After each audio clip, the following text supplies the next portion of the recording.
আবারও ঢাকায় দক্ষিণ ও মধ্য এশিয়া বিষয়ক সহকারী মার্কিন পররাষ্ট্রমন্ত্রী ডোনাল্ড লু। গেল 17 মাসে এটি তার তৃতীয় বাংলাদেশ সফর। তবে দ্বাদশ জাতীয় সংসদ নির্বাচনের পর এটি তার প্রথম ঢাকায় আসা।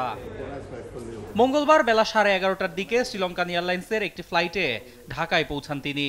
বাংলাদেশের সঙ্গে অংশীদারিত্বের সম্পর্ক এগিয়ে নিতেই দুদিনের সফরে ঢাকায় আসেন তিনি। কূটনৈতিক সূত্রে জানা গেছে, মার্কিন এ কর্মকর্তার এবারের সফরে প্রাধান্য পাবে আঞ্চলিক নিরাপত্তা ইস্যু।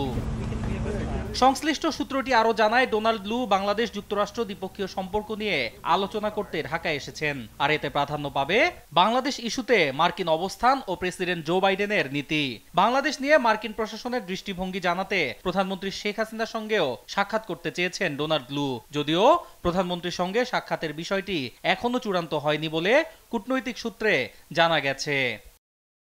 দুদিনের এ সফরে পররাষ্ট্র সচিব মাসুদ বিন মোমেনের সঙ্গে দ্বিপক্ষীয় বৈঠক করবেন ডোনাল্ড লু।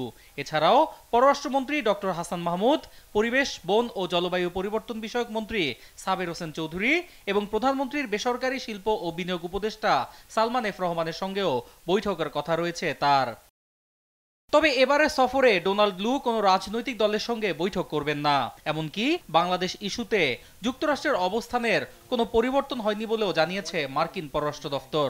সোমবার পররাষ্ট্র দফতরের নিয়মিত ব্রিফিংয়ে সাংবাদিকদের এক প্রশ্নের জবাবে এ কথা বলেন তিনি। এ কথা জানান মুখপাত্র বেদান্ত প্যাটেল। এ সময় তিনি আরো বলেন, এশীয় প্রশান্ত মহাসাগরীয় অঞ্চলের দেশগুলোর সমৃদ্ধি এবং তাদের প্রতি সমর্থন পুনর্ব্যক্ত করতেই বাংলাদেশ, ভারত ও শ্রীলঙ্কা সফর করছেন ডোনাল্ড লু। দেখুন, আমাদের সরকারি কর্মকর্তারা কার সাথে বৈঠক করবেন, কার সাথে করবেন না, সেগুলোর পেছনে বেশ কিছু কারণ থাকে। এর মধ্যে সফরের সময়সূচি এবং ব্যস্ততা সহ আরও বেশ কিছু কারণ থাকে। দ্বিপক্ষীয় সম্পর্ক জোরদারের পাশাপাশি একটি সমৃদ্ধ এশীয় প্যাসিফিক অঞ্চল গড়তে যুক্তরাষ্ট্রের সমর্থনের বিষয়টি তিনি তুলে ধরবেন। একই সঙ্গে অর্থনৈতিক সম্পর্ক জোরদার এবং জলবায়ুর পরিবর্তন মোকাবিলায় মার্কিন সমর্থনের বিষয় নিয়েও আলোচনা করবেন তিনি। বাংলাদেশের দ্বাদশ জাতীয় সংসদ নির্বাচন কেন্দ্র করে যুক্তরাষ্ট্রের নতুন ভিসা নীতি ইস্যুতে আলোচনায় ছিলেন ডোনাল্ড লু। ভোট শেষে নিজেদের অবস্থান স্পষ্ট করে ওয়াশিংটন জানায়, নির্বাচন অবাধ ও সুষ্ঠু হয়নি। যদিও বাংলাদেশের নতুন সরকারের সঙ্গে কাজ করতে যুক্তরাষ্ট্র আগ্রহী বলেও জানায় ওয়াশিংটন। অন্যয় কর্মকার, নিউজ ডেস্ক, দেশ টিভি।